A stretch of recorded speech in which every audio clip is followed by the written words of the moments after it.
நீலகிரி மாவட்டம் கூடலூர் அருகே 20 ஆண்டுகளுக்கு மேலாக மனிதர்களுடன் இணக்கமாக வாழ்ந்து வந்த காட்டு யானை ரிவால்டோ உயிரிழந்தது. ஒவ்வொரு வீட்டிற்கும் செல்லப்பிள்ளையாக சுற்றித் திரிந்த ரிவால்டோவின் மறைவு அப்பகுதி மக்களை சோகத்தில் ஆழ்த்தியிருக்கிறது.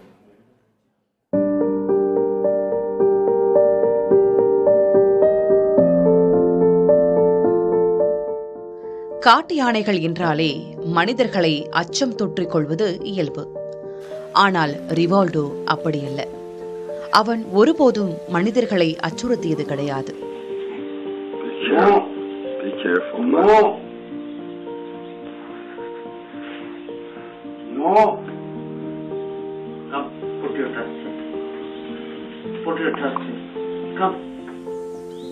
எந்நேரமும் மக்கள் வசிக்கும் பகுதிகளிலேயே சுற்றித் திரிந்த இந்த யானையை அப்பகுதி மக்கள் தங்களின் குடும்பத்தில் ஒருவராகவே கருதி வந்தனர். அதன் அமைதியான சுவாபம் சுற்றுலா பயணிகளையும் கிராம மக்களையும் வெகுவாக கவர்ந்திருந்தது. கடந்த 2021ஆம் ஆண்டு தும்பிக்கையில் ஏற்பட்ட காயம் காரணமாக ரிவால்டோவை வளர்ப்பு யானையாக மாற்ற வனத்துறை திட்டமிட்டது. இதற்காக தெப்பக்காடு முகாமிற்கு அழைத்துச் செல்லப்பட்டு மரக்கூண்டில் அடைக்கப்பட்டது.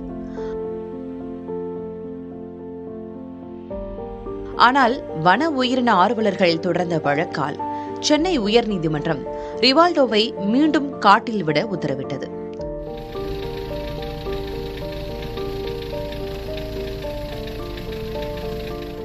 அடர் வனப்பகுதிக்குள் விடப்பட்டாலும் தன் வாழ்விடமான வாழைத்தோட்ட மக்களின் மீதிருந்த பாசத்தால் அடுத்த நாளே மீண்டும் அதே பகுதிக்கு திரும்பி வந்து அனைவரையும் ஆச்சரியப்படுத்தியது. 3 மாதங்களுக்கு முன்பு மாயமான ரிவால்டோ சமீபத்தில் கண்டுபிடிக்கப்பட்ட போது உடல்நிலை மிகவும் நலிவடைந்து காணப்பட்டது.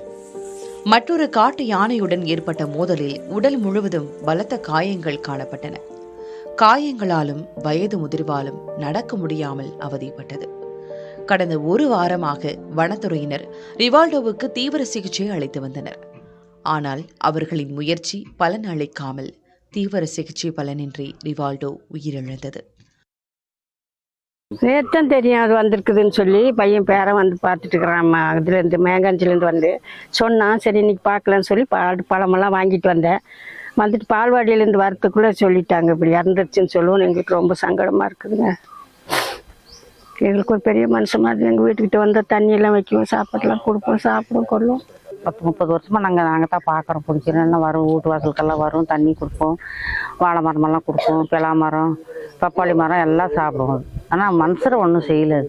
எங்களுக்கு சங்கடமாக இருக்குது. அது இதை நடமாடிட்டு இருந்தான், இப்போ அவன் இல்லை. எங்களுக்கு ரொம்ப சங்கடமாக இருக்குங்க சார்.